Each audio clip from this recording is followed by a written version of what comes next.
Hello everyone, welcome to my YouTube channel. आज मैं आपको एक नए शो सेंट जल कपीमी के बारे में बताने जा रही हूँ। शो की शुरुआत एक लड़की से होती है। उसका नाम एडा होता है। एडा पढ़ाई में बहुत अच्छी होती है। एडा बचपन से ही अपनी आंटी के पास रहती है। एडा के पेरेंट्स की डेथ हो चुकी होती है बचपन में ही। एडा की आंटी की एक फ्लावर शॉप होती है। एडा उसमें भी उनकी हेल्प करती है। एडा बचपन से ही एक लैंडस्केपर बनना चाहती थी इटली जाकर। से ही पढ़ाई में बहुत अच्छी होती है। उसको बचपन में ही बहुत सारी स्कॉलरशिप्स मिलती हैं, लेकिन एक बिजनेसमैन सरकान बोलत की वजह से उसका इटली जाने का प्लान कैंसिल हो जाता है। सरकान बहुत रिच बिजनेसमैन होता है, जिसकी कंपनी एडा के कॉलेज की 27 स्टूडेंट्स की स्कॉलरशिप स्पॉन्सर करती है, लेकिन किसी रीज़न की वजह से वो स्कॉलरशिप कैंसिल हो जाती है, जिसकी वजह से एडा सरकान से बहुत ज़्यादा नफरत करती है। एडा अपने बॉयफ्रेंड से मिलने एयरपोर्ट जाती है। एडा का बॉयफ्रेंड चैंग इटली में रहता होता है और वो एडा से मिलने आता है। सरकान ऑफिस आके अपने बिजनेस पार्टनर एंगेनो पिरिल से मिलता है। एंगेनो पिरिल सरकान के बिजनेस पार्टनर होने के साथ साथ उसके बचपन के स्कूल और कॉलेज फ्रेंड्स भी होते हैं। मेलो एडा की बेस्ट फ्रेंड होती है और वो उसी के साथ उसकी आंट के घर रहती है। मेलो एडा से छुपकर अपनी बाकी दोनों फ्रेंड्स के साथ कॉलेज फेयरवेल में जा रही होती है, लेकिन एडा उसे चुपके से जाते हुए देख लेती है। तो तीनों लड़कियां उसे बताती हैं कि हम तुम्हें बताना चाहते थे और लेके भी जाना चाहते थे, लेकिन वहाँ पे सरकान बोलत आया हुआ होता है एज अ चीफ गेस्ट, इसलिए हमने तुम्हें बताया नहीं कि तुम गुस्सा हो जाओगी। सरकान की सेक्रेटरी लेला उसे उसकी एक्स गर्लफ्रेंड सेलिन के एंगेजमेंट कार्ड का इन्विटेशन देती है, जिसे देख के सरकान बहुत ज़्यादा गुस्सा हो जाता है। गुस्से में ऑफिस से चला जाता है वो इनविटेशन कार्ड लेकर, और रास्ते में वो इनविटेशन कार्ड खोल के देखता है तो उसके अंदर से हैंडकफ्स निकलते हैं। वो हैंडकफ्स एंगेजमेंट की थीम पार्टी के लिए होते हैं। एडा भी कॉलेज जाती है और अपने बाकी सारे फ्रेंड्स को ग्रेजुएट होता हुआ देख के अपसेट हो जाती। तभी उसे वहाँ उसकी टीचर मिलती हैं। वो कहती है, एडा तुम भी अपनी पढ़ाई कंटिन्यू कर सकती हो, लेकिन इस बार तुम्हें अपनी पढ़ाई का खर्चा खुद उठाना पड़ेगा। तुम्हारी स्कॉलरशिप तुम्हें वापस नहीं मिल सकती। ये सुनकर एडा और ज़्यादा अपसेट हो जाती है और रोने लगती है। सरकान कॉलेज आता है और वहाँ स्पीच देने लगता है। एडा और सरकान की बहस हो जाती है। सरकान कहता है, मैंने इसी कॉलेज के 27 स्टूडेंट्स की स्कॉलरशिप स्पॉन्सर करी है। एडा कहती है, आपने करी थी लेकिन अब वो कैंसिल हो चुकी है। सरकान कहता है, ज़रूर कोई मिसअंडरस्टैंडिंग हुई है, क्योंकि मेरी नॉलेज में मैंने स्पॉन्सर करी है। सरकान एडा से उसका नाम पूछता है, लेकिन एडा उसे मना कर देती है और वहाँ से चली जाती है। एडा कॉलेज के बाहर आती है और गुस्से में सरकान की कार पर स्क्रैच मार देती है, और सरकान कार के अंदर ही बैठा होता है और ये सब देख रहा होता है, और बाहर निकल के एडा पर गुस्सा करता है और पूछता है, तुम कौन हो और ये सब क्यों कर रही हो? तुम्हें मेरे किसी बिजनेस राइवल ने भेजा है क्या? एडा मना कर देती है। सरकान कहता है, जी ये सब जो तुमने करा है इसके लिए मैं तुम्हें पुलिस में भेज सकता हूँ। एडा कार के अंदर रखे हैंडकफ को देखकर उसे एक सरकान के हाथ में और एक अपने हाथ में बांध लेती है। लेला सरकान को कॉल करके बताती है, हाँ सर, सारी स्कॉलरशिप कैंसिल हो गई थी। और ये सुनकर सरकान चुप हो जाता है।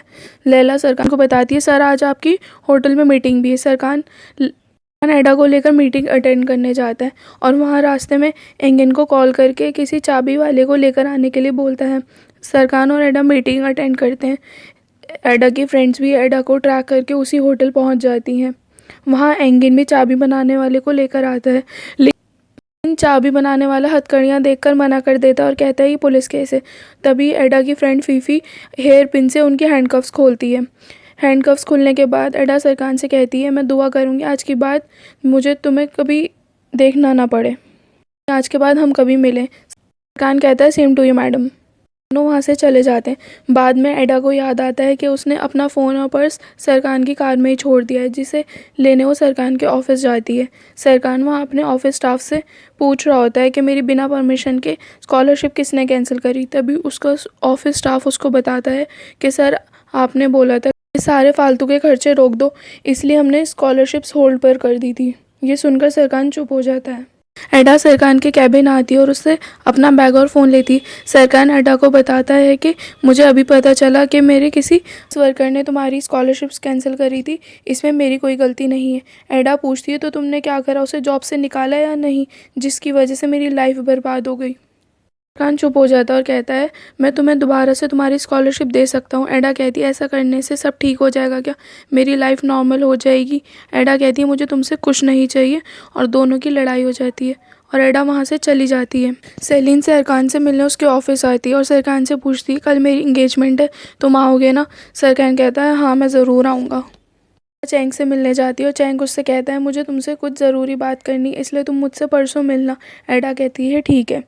अगले दिन मेलो एडा को अपनी जगह एयर होस्टेस की ड्यूटी पर भेज देती है। सरकान एंगिन को एडा के बारे में पता करने के लिए बोलता है कि उसका नाम, एड्रेस वगैरह सब कुछ उसके बारे में पता करो। एडा प्लेन में जाती है और वहाँ सरकान को देख के पैनिक हो जाती है। सरकान वहाँ आता है और एडा को नॉर्मल करता है। उसके बाद दोनों बातें करते हैं। एडा सरकान को बताती है कि मेरा बंद जगहों में दम घुटता है, मैं क्लॉस्ट्रोफोबिक हूँ। सरकान को बताती है कि मैं अपनी फ्रेंड की जगह आई हूँ आज।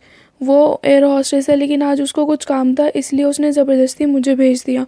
फ़्लाइट लैंड होने के बाद सरकान एडा से अपने साथ चलने के लिए पूछता है, लेकिन एडा मना कर देती है। बाद में एडा मान जाती है। सरकान जैसे ही पार्टी में जाता है, वहाँ वो अपने बिजनेस राइवल कान करदाक को देख के अपसेट हो जाता है। बाद में सरकान को पता चलता है कि सेलिन 2 महीने बाद शादी करने वाली है और सेलिन का फियांसे फेरिट सरकान से भी कहता है कि अब तुम्हें भी शादी कर लेनी चाहिए। सरकान जेलस होकर बोलता है कि मेरी लाइफ में भी कोई है। कहती है तुम झूठ बोल रहे हो, अगर तुम्हारी लाइफ में कोई होता तो तुम उसे यहाँ ज़रूर लेकर आते। सरकान कहता है वो यहाँ है लेकिन वो इस पार्टी में नहीं आई, उसको भीड़ भाड़ ज़्यादा पसंद नहीं है। सरकान पार्टी फिनिश करके सी साइड आकर एडा से मिलता है। वहाँ आकर देखता है तो एडा बेंच पर सो रही होती है। तभी पीछे पीछे सेलिन और फेरिट भी वहाँ आ जाते हैं। सरकान एडा से कहता है कि जो भी कुछ मैं बोलूँगा तुम बस हंसती रहना और हाँ में सर हिलाना, कोई फालतू का जवाब मत देना। एडा सरकान से पूछती है क्यों, क्या हुआ? फेरिट एडा को देखकर खुश हो जाता है और दोनों को कॉन्ग्रेचुलेट करता है। सेलिन कहती है इंट्रोड्यूस नहीं कराओगे अपनी गर्लफ्रेंड से? सरकान चुप हो जाता है क्योंकि उसको एडा का नाम नहीं पता होता। फिर बोलता है मैं इसको स्ट्रॉबेरी नाम से बुलाता हूँ। एडा बाद में गुस्सा हो जाती है इन बातों की वजह से। सरकान एडा को बताता है कि आने वाले 2 महीने में मेरी एक्स गर्लफ्रेंड की शादी होने वाली है। हम दोनों एक फेक एंगेजमेंट का ड्रामा करेंगे और इसके बदले में मैं तुम्हें पैसे भी दूंगा और तुम्हारी सारी पढ़ाई का खर्चा भी उठाऊंगा। एडा मना कर देती है।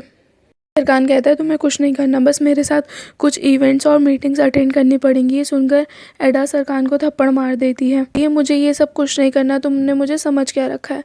थोड़ी देर बाद एडा सरकान से कहती है तुमने ये जो अभी अनाउंसमेंट करी है, कल कोई ये बात मीडिया में लीक ना कर दे। सरकान कहता है नहीं ऐसा कुछ नहीं होगा क्योंकि अभी सब ड्रंक थे और सुबह तक सब भूल जाएंगे, लेकिन पार्टी में से कोई ये न्यूज़ मीडिया में लीक कर देता है। ये न्यूज़ वायरल हो जाती है, सभी रिपोर्टर्स एयरपोर्ट पर आ जाते हैं। सरकान एडा से कहता है तुम टेंशन मत लो, मैं सबको कह दूंगा कि तुम मेरी सेक्रेटरी हो। सरकान एडा को उसके घर छोड़ के चला जाता है। अगले दिन जिस होटल में प्रेस कॉन्फ्रेंस होती है, चैंग भी वहाँ आता है और एडा से ब्रेकअप कर लेता है और एडा गुस्से में मीटिंग में जाके सरकान को सबके सामने किस कर देती है।